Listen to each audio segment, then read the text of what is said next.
नमस्कार, मैं निवृत्ति मोहन हूँ और आज एक खास रिपोर्ट आपके पास लेकर आ रहे हैं।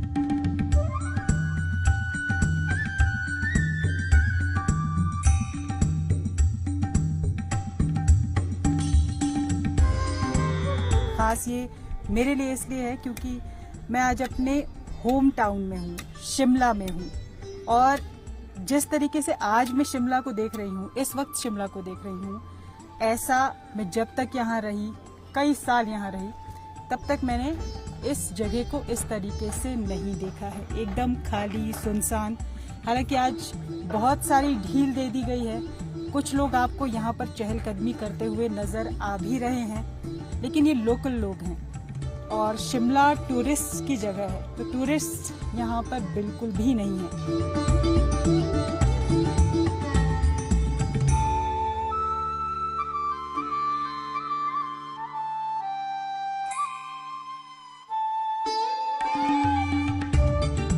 शिमला एक जगह नहीं है, शिमला एक एहसास है।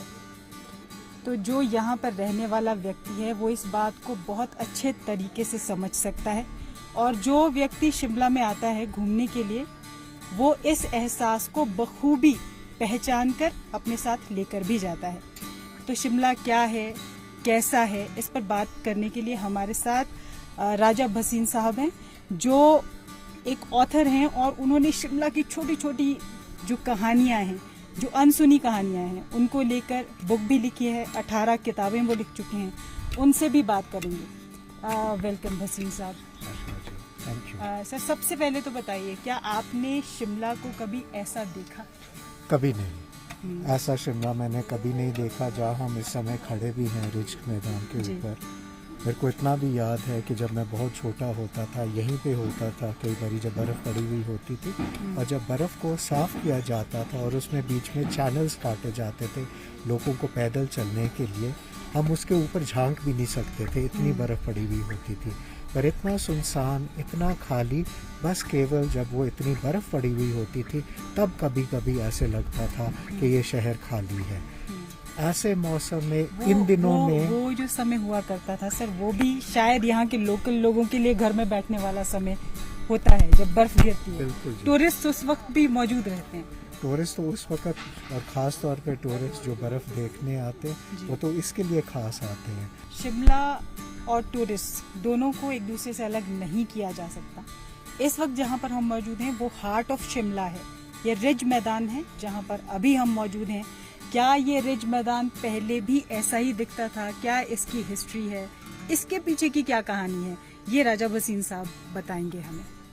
अब ये रिज जहाँ हम इस समय खड़े हैं, सबसे पहली जो चीज़ है कि जहाँ हम खड़े हैं हमारे बिल्कुल नीचे शहर के मेन वाटर टैंक्स हैं। शहर के सारे वाटर टैंक्स इस टारमैक के नीचे हैं और ये पुराने पत्थर के बने हुए चेम्बर्स हैं जिसमें अभी भी अधिकतर शहर का पानी की सप्लाई यहीं से आती है। जहाँ हम खड़े हैं रिज के ऊपर, जिसे अपर बाज़ार कहा जाता था या मेन बाज़ार कहा जाता था, वो यहाँ पे था। फिर 1875 में एक बहुत बड़ी आग लगी थी और जो यहाँ पे सारी दुकानें और बाकी जो भी एस्टैब्लिशमेंट्स थी उन्हें यहाँ से हटा दिया गया था और फिर जो आज का लोअर बाज़ार है शिमला की सदर्न स्लोप पे, वो सारी चीज़ें वहाँ पे शिफ्ट कर दी गई थी।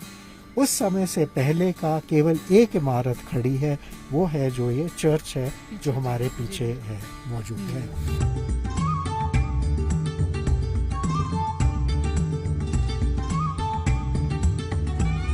भसीन साहब, आप बता रहे थे कि जो पुराना यहाँ पे बाजार था उसमें से अब सिर्फ एक इमारत बची है और वो ये चर्च है। जब ये बाजार जला था कोई ज़्यादा इतने बड़े पक्के स्ट्रक्चर्स थे भी नहीं उस समय, बस केवल एक ही स्ट्रक्चर है जो उस आग, जो 1875 की आग को प्रीडेट करता है, वो है ये चर्च, जिसका काम 1844 में शुरू हुआ था और 1857 में इसको कॉन्सेक्रेट किया गया था।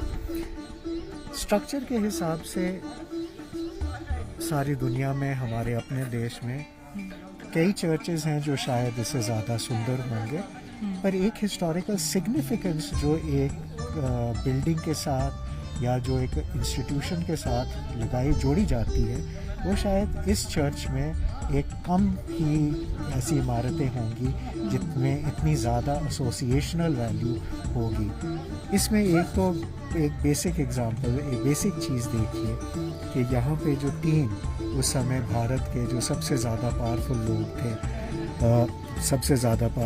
थे, जो वाइसरॉय भारत के कमांडर इन चीफ और जो गवर्नर पंजाब के होते थे, वो सारे इस चर्च में आकर वर्शिप करते थे। मुझे लगता है कि अगर कोई फिल्म शूट होती है शिमला में और रिज मैदान पे शूट होती है, तो ये चर्च ज़रूर उस मूवी में या उस गाने में जो भी यहाँ पे शूट हुआ है वो दिखाई देती है। और इस चर्च को देखने से कोई भी शख्स ये पहचान जाता है कि ये शूटिंग शिमला में हुई। एकदम से ही वो लगता है चर्च आया, ये शिमला है। जी बिल्कुल। तो अब इसी तरीके के कई मॉन्यूमेंट्स हैं जो आपको इस छोटी सी जगह में, बहुत ही छोटा सा, मेरे ख्याल से 1-1.5 किलोमीटर का ये सर्कल होगा जिसको हम कवर करेंगे, जो शिमला का दिल है, हार्ट है। अगर आप शिमला आते हैं तो यहाँ पर आपको ज़रूर आना ही होता है और आप आते ही हैं इस जगह पे।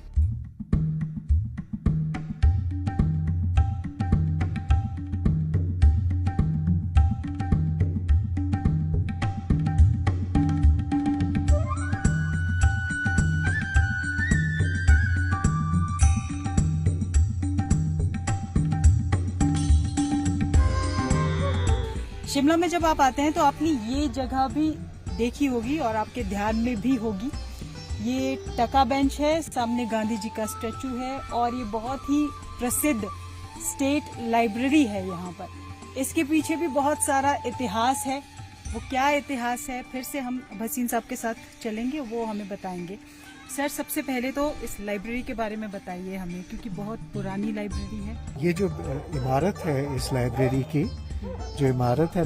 की, वो अर्ली 20th सेंचुरी में, late 19th century early 20th century में बनाई गई थी। और इनिशियली इसमें म्यूनिसिपैलिटी का हेल्थ डिपार्टमेंट होता था और साथ में उसके बाद ये जो एक शिमला वॉलंटियर कोर नाम की एक ऑर्गेनाइजेशन थी, जो शहर के यूरोपियंस और एंग्लो इंडियंस थे, वो इस ऑर्गेनाइजेशन के हिस्सा थे। तो ये उस समय इमारत उनके लिए बनाई गई थी। और जो लाइब्रेरी होती थी, जो स्टेशन लाइब्रेरी जिसे कहा जाता था, वो जो इस समय म्यूनिसिपल ऑफिसेज हैं, उसकी ऊपरली मंजिल में वो लाइब्रेरी होती थी। साथ में जहाँ पे रिज के हम अब बात कर रहे थे कि ये गांधी जी के साथ भी बड़ी एक क्लोज एसोसिएशन है इसकी। एक तो था कि रिज मैदान पे जब तक अंग्रेज़ी शासन यहाँ भारत में था, तब तक तो केवल यहाँ जो सिग्निफिकेंट इवेंट्स होते थे, Kings birthday parade, coronation ceremony का कोमेमोरेशन, वो सारे इवेंट्स किए जाते थे। 1931 में गांधी जी सबसे पहले आदमी बने, सबसे पहले व्यक्ति बने जिनको यहाँ पे, जिन्होंने एक नेशनलिस्ट गैदरिंग एड्रेस करी यहाँ रिज मैदान पे, जो एक बहुत सिग्निफिकेंट इवेंट था। इसके ऊपर थोड़ा सा यहाँ से हटके है जिसे टका बेंच कहते हैं। तो एक टका बेंच ये ऊपर है हमारे, और ये इसका नाम इसलिए पड़ा क्योंकि इस एक समय था कि यहाँ बैठने के लिए एक टका लिया जाता था, और इसलिए उसका आज तक वो नाम, वो बेशक वो टका या पैसा किसी से नहीं लिया जाता, पर वो नाम टका बेंच आज तक चलता जा रहा है। शिमला बिल्कुल अपने टूरिस्ट का, अपने गेस्ट्स का बेसब्री से इंतजार कर रहा है। और इस टका बेंच पर जब आप कोविड-19 खत्म होगा और आप यहाँ पर आएंगे तो आपको एंटरटेन करने के लिए म्यूजिकल बैंड्स जो कि स्टेट टूरिज्म की तरफ से यहाँ पे रखे जाते हैं, लगाए जाते हैं, आप उनका आनंद भी ले सकते हैं। और अगर कोई गाना चाहे तो वो वहाँ जाकर गा भी सकता है। और जितने भी रिज मैदान पे टूरिस्ट आते हैं वो सब आपका गाना सुनते हैं।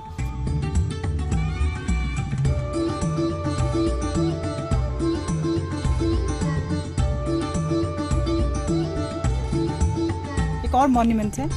सबसे पहले तो आप गांधी जी का स्टैचू देखेंगे, और गांधी जी का स्टैचू जिस जगह पे है, ये भी जगह हिस्टोरिकल है। आप आते हैं शिमला में, आप देखते हैं कि यहाँ पर गांधी जी का स्टैचू लगा हुआ है, लेकिन शायद ये जानने की कोशिश कुछ लोगों ने की भी होगी और कुछ लोगों ने नहीं भी की होगी। तो अगर नहीं मालूम है तो ज़रूर आज आपको बताएंगे। सर, जैसा कि आप बता रहे थे कि ये उन जगहों में से एक है जहाँ पर गांधी जी आए और उन्होंने भाषण दिया। अब हमने एक तरह से एक गांधी जी की ट्रेल बनाई थी शिमला में, कि जो जगहें थी जो गांधी जी की के साथ एसोसिएटेड थी जब वो शिमला आए। एक कोने पे शिमला के है मैनरविल, जो राजकुमारी अमृत कौर का घर होता था, और गांधी जी कई बारी उनके पास ठहरते थे। इसी तरह और जगह जैसे गुरुद्वारा वो सिंह सभा हॉल में उन्होंने एक बारी संबोधित किया था लोगों को, ईदगाह में संबोधित किया था लोगों को। साथ में रिज पे, जैसे मैं बता रहा था, सबसे पहली दफ़ा था जब एक नेशनलिस्ट गैदरिंग, एक फ्रीडम फाइटर्स की गैदरिंग, एक तरह से अंग्रेज़ी शासन के दिल के ऊपर खड़े होकर उन्होंने एक ये स्पीच दी थी। तो ये एक हमने ट्रेल गांधी जी के कदमों में एक बनाई हुई है, और जो चलना चाहें, ये प्लाक्स लगे हुए हैं, एक फोल्डर बना हुआ है उसके लिए, तो गांधी जी के जब आए थे शिमला में। कुछ और बहुत ही खूबसूरत, बहुत ही इम्पोर्टेंट चीज़ें आज आपको दिखा रहे हैं। इसलिए भी दिखा रहे हैं कि इस टेंशन भरे दौर में, इस टेंशन भरे वक्त में थोड़ी सी खूबसूरती इस कार्यक्रम के जरिए आपकी जिंदगी में आए, थोड़ा सुकून आए।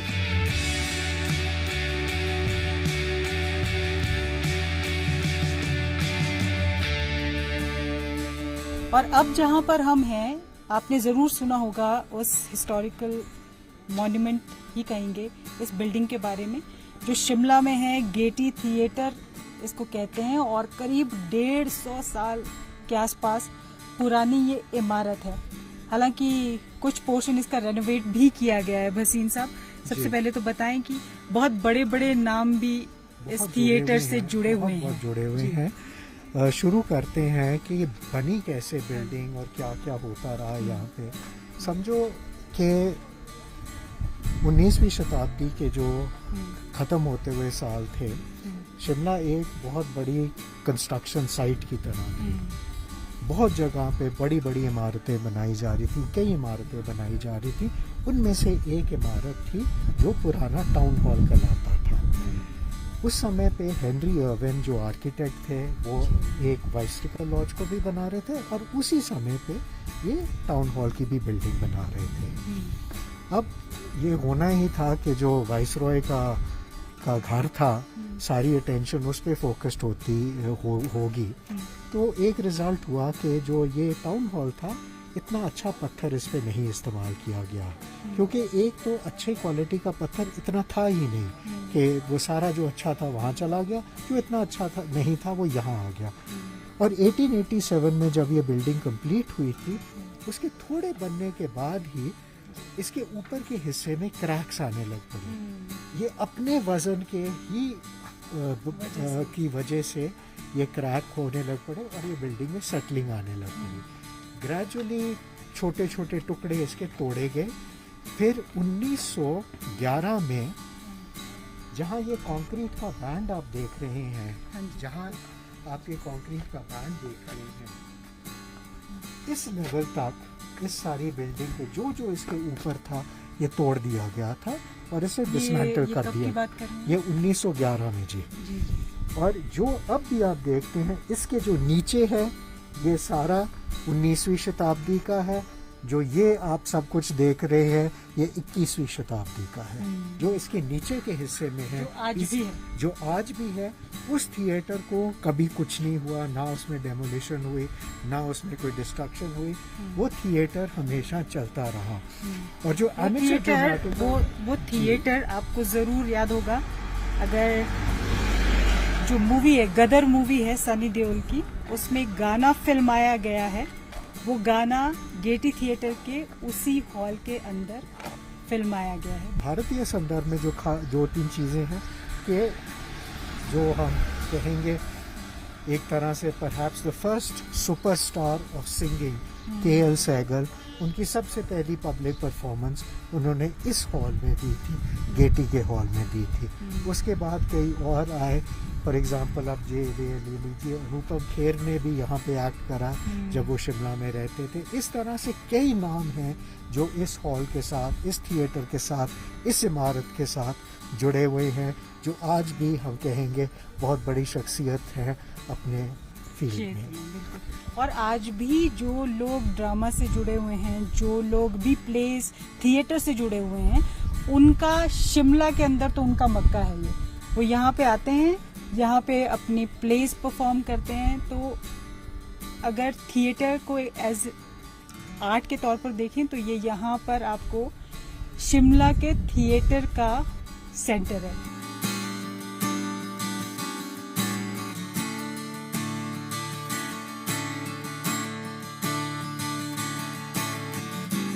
देखिए, इस वक्त जहाँ पर हम खड़े हैं ये शिमला की बहुत ही पॉपुलर जगह है, और जब भी किसी को कोई ऐसा पॉइंट देना होता है जहाँ पर आपको मिलना है किसी से, तो वो आपको हमेशा ये कह देता है, कोई भी शिमला का व्यक्ति, कि आप इस पॉइंट पे, जिसे स्कैंडल पॉइंट कहा जाता है, इस पॉइंट पे आकर आप उनसे मिलिए तो आप कभी भी खो नहीं सकते।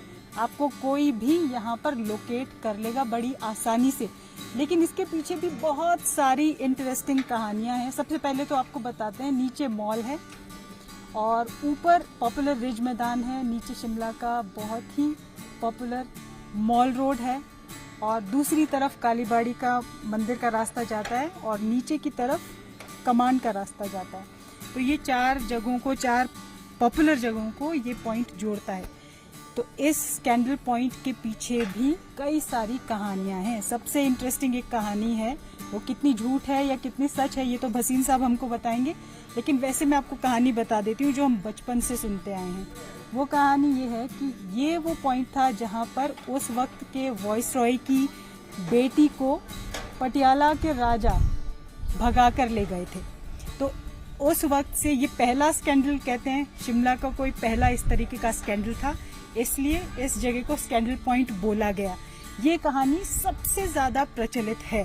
कितनी सच है इस पर भसीन साहब से बात करते हैं। जिसे अर्बन लेजेंड्स कहते हैं ना जी, जो एक कहानी बन जाती है जिसमें कोई सच्चाई ना हो पर एक तरह से वो सच्चाई मानी जाती है, वो ये कहानी बन चुकी है।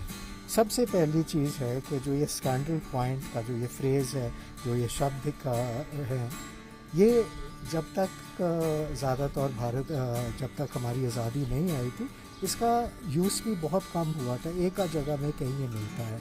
इसका ओरिजिन है रडियार्ड किपलिंग्स की कहानियों में, जहाँ पे एक, जो इसे कहते थे गॉसिप मॉन्गर, एक स्कैंडल मॉन्गर एक कैरेक्टर थी, मिसेस हॉक्सबी।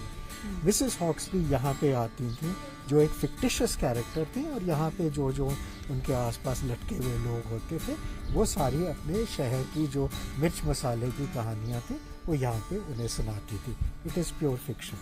पटियाला की कहानी जो रहती है, जो पॉपुलर और इनकरेक्ट बिलीफ है कि महाराजा भूपिंदर सिंह ने यहाँ से वाइसरॉय की बेटी को यहाँ से भगा कर ले गए थे। जहाँ पे रही पटियाला और स्कैंडल पॉइंट, इस जगह का कनेक्शन 1930s में 12 सिटीजन्स पटियाला के ने वाइसरॉय लॉर्ड विलिंगटन को चिट्ठी लिखी कंप्लेनिंग अबाउट महाराजा भूपिंदर सिंह। और उस समय पटियाला दरबार का एक छोटा सा वकील खाना होता था यहाँ पे नीचे सीढ़ियों में, और जब जैसे धूप में सेकने के लिए लोग आते हैं, सर्दियों में आते हैं, और जैसे आजकल के दिनों में तो कोई भी नहीं आ रहा, पर जैसे लोग आते थे और बातें करते थे, वहाँ पे ये पटियाला की बातें, जो बाबू थे वो आपस में बातें करते थे। वहाँ से ये एक कनेक्शन जुड़ गया, जिसे हम आज सच्चाई के तौर पे मानना शुरू हो गए, पर इसकी रियलिटी है कि देयर इज़ नो कनेक्शन। आज भी जैसे आप और मैं गप्पे मार रहे हैं, ऐसे हज़ारों लोग इधर आते हैं, गप्पे मारते हैं, मिर्च मसाले की कहानियाँ सुनाते हैं एक दूसरे को, इसलिए ये नाम स्कैंडल पॉइंट एक तरह से एक रियलिटी बन गया है। पर otherwise there is no truth to nothing. That is the scandal, there is no scandal.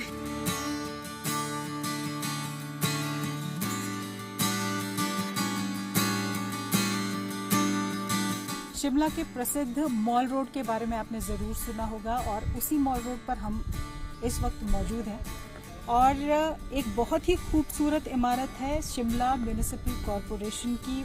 अपने इतिहास के साथ इस मॉल रोड पर टूरिस्ट के लिए आकर्षण का केंद्र है और सबसे इंटरेस्टिंग बात इसकी एक जो मेरे जहन में आती है वो ये है कि एक समय ऐसा था जब शिमला की म्यूनिसिपल कॉरपोरेशन हिंदुस्तान की रिचेस्ट म्यूनिसिपल कॉरपोरेशन हुआ करती थी और शिमला म्यूनिसिपल कॉरपोरेशन ने मुंबई की म्यूनिसिपल कॉरपोरेशन को लोन भी दिया था। तो ये इसका इतिहास है, इतनी अमीर और रिच म्यूनिसिपल कॉरपोरेशन हुआ करती थी बसीन से। ये बिल्कुल ठीक आप कह रहे हैं कि एक समय पे बहुत अमीर म्यूनिसिपल कॉरपोरेशन होती थी या म्यूनिसिपैलिटी होती थी और उसकी वजह ये थी कि समझ लीजिए सब कुछ जो इस शहर में था वो म्यूनिसिपैलिटी के कंट्रोल में थी।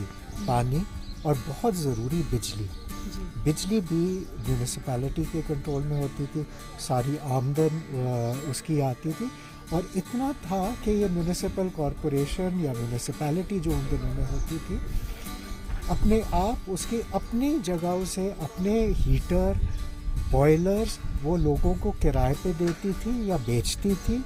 तो एक तरह से एक जो शहर के लोगों को वो समझते थे कि इनकी ज़रूरतें हैं वो भी ये म्यूनिसिपल कॉरपोरेशन और या म्यूनिसिपैलिटी प्रोवाइड करती थी। उससे आमदन भी होती थी और इस शहर का माना जाता है कि एक बिल्कुल साफ़ सुथरी जगह होती थी। मैं एक आपको छोटी सी चीज़ बताता हूँ। बिल्कुल म्यूनिसिपल कॉरपोरेशन के सामने एक पब्लिक टॉयलेट्स हैं। मेरे पिताजी आए थे, लाहौर से आए थे जब वो शिमला में 1940 में आए थे, स्टूडेंट होते थे। तो उस समय जो गेटी जब डिमोलिश किया गया था एक कोने पे एक जिसे जुबल स्काउट्स हट कहते थे वो होता था। तो ये लोगों को इन बच्चों को स्टूडेंट्स को वहाँ ठहराया गया था। पर जो ये पब्लिक टॉयलेट उसके सामने था, कहते हम वो पब्लिक टॉयलेट इस्तेमाल करते थे। उस पब्लिक टॉयलेट में आपको किराए पे साफ प्रेस किए हुए तौलिए, गर्म पानी, साबुन की टिक्की सब कुछ वहाँ पे म्यूनिसिपल कॉरपोरेशन प्रोवाइड करती थी। साथ के साथ में एक धोबी बैठता था जो आपके कपड़े प्रेस करता था अगर आपने करवाने हो और साथ के साथ एक नाई भी बैठता था अगर आपने हेयर कट या शेव करवानी हो वो भी वहीं हो जाता था। इस एक्सटेंट तक वो म्यूनिसिपल कॉरपोरेशन शिमला एक बहुत ही सोफिस्टिकेटेड शहर बहुत था। मुझे लगता है कि हालांकि आज थोड़ा चेंज आया है लेकिन कंपैरेटिवली दूसरे शहरों से अगर हम तुलना करें तो आज भी वो सोफिस्टिकेशन लोगों में और यहाँ के माहौल में है। मॉल की एक चर्चा हमने सुनी है, बचपन से सुनते आ रहे हैं, वो ये है कि यहाँ पर अगर आपको घूमने के लिए आना होता था एक ज़माने में तो आप कैजुअल कपड़ों में यहाँ पर नहीं टहल सकते थे, नहीं घूम सकते थे। स्टूडेंट्स जब हम यहाँ पे थे, जब हम पढ़ाई कर रहे थे तो ये ज़रूर होता था मॉल पे जाना है तो आपको अच्छे से ड्रेसअप होकर जाना है। अगर आपको दूसरे लोअर बाज़ार में जाना है, मिडिल बाज़ार में जाना है तो शायद आप इतना बॉदर नहीं करते थे। आपने ये एक्सपीरियंस, आप BCS में पढ़े हैं ऐसा है ना, तो आपको भी लगता है जैसे कि मैं अपने याद है कि हम कभी नहीं आते थे। जैसे आज भी अगर मैंने समझ लीजिए जो मैं आज आपके साथ कर रहा हूँ अगर मैं आज से 30 साल पहले कर रहा होता मैंने भी इस समय टाई या कोट पहना हुआ होता। और ये जो सीढ़ियाँ आप देख रहे हैं म्यूनिसिपल कॉरपोरेशन के दफ्तर की, ये हमेशा कोविड पीरियड से पहले स्टूडेंट्स से, कॉलेज के स्टूडेंट्स से, यूनिवर्सिटी के स्टूडेंट्स से भरी रहती है। लेकिन अभी जो स्थिति है वो आप देख ही रहे हैं, लेकिन हम उम्मीद ये कर रहे हैं कि बहुत जल्द वो समय दोबारा लौट कर आएगा जब हमें वही चहल पहल, वही भीड़ भाड़ यहाँ पर देखने को मिलेगी और इस खूबसूरत शहर का आनंद देश के दूसरे हिस्सों से आने वाले लोग भी उतना ही उठा पाएंगे।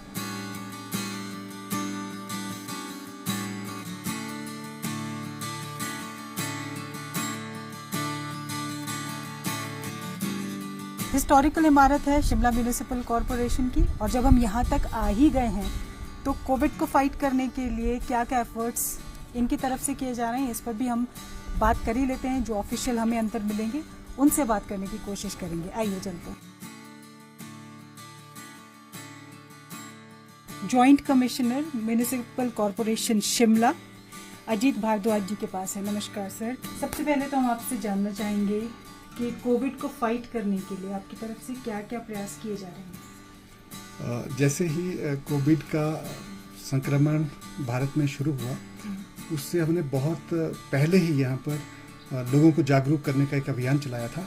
उसमें सबसे पहले तो हमने जो बड़ी बड़ी होर्डिंग्स थी वो सारे शिमला में लगा दी, ताकि लोगों को क्या प्रिकॉशन लेने हैं, कैसे रहना है, वो उसको देख लें। और उसके साथ साथ हमने सारे एरिया में माइकिंग करवाई है। सारे लोगों को घर घर जाके, जहाँ पर जो हमारी गाड़ियाँ हैं उनसे माइकिंग करवाई है, सबको जानकारी दी है। तो आजकल तो सर आप मिस तो कर रहे होंगे, टूरिस्ट को मिस कर रहे होंगे, क्योंकि हम देख रहे थे आपके म्युनिसिपल कॉरपोरेशन की सीढ़ियों में बच्चे स्टूडेंट्स बैठा करते थे, कोई उनको हटाता भी नहीं था, और आसपास भी बहुत भीड़ भाड़ चहलकदमी हुआ करती थी। बिल्कुल, लेकिन अभी मिस तो कर रहे होंगे। बिल्कुल, वो रौनक थी, शिमला की रौनक ही यहाँ होती है। अगर आप शाम को देखेंगे तो पूरा जो ये माल रोड है, रिज का ये ग्राउंड है, सारा भरा रहता था। अब थोड़ा खाली लगता है, पर इस स्थिति को हमने इस चैलेंज को हमने अपॉर्चुनिटी में बदला है। तो हमने 246 हिल स्लोप्स थे, वो इस समय में सारे साफ किए हैं। वो कई चीज़ें थी जो हम इस समय ही कर सकते थे, वो हमने कर ली। तो हम ये कह सकते हैं कि अब जब टूरिस्ट आएंगे तो उनको और ज्यादा साफ शिमला, बिल्कुल साफ शिमला मिलेगा, सुरक्षित शिमला मिलेगा। देखिए आप, कितना खूबसूरत आर्किटेक्चर है और कितनी खूबसूरती से इसको मेंटेन भी किया गया है। ऐसा नहीं है कि ये सरकारी दफ्तर है, सरकारी दफ्तर जैसा आपको यहाँ कुछ नहीं लगेगा। उतना ही खूबसूरती के साथ इसको मेंटेन किया गया है जैसे ये खुद की प्रॉपर्टी हो, और हेरिटेज है भी हमारी, तो हेरिटेज को संभाल के रखना भी हमारी जिम्मेदारी है।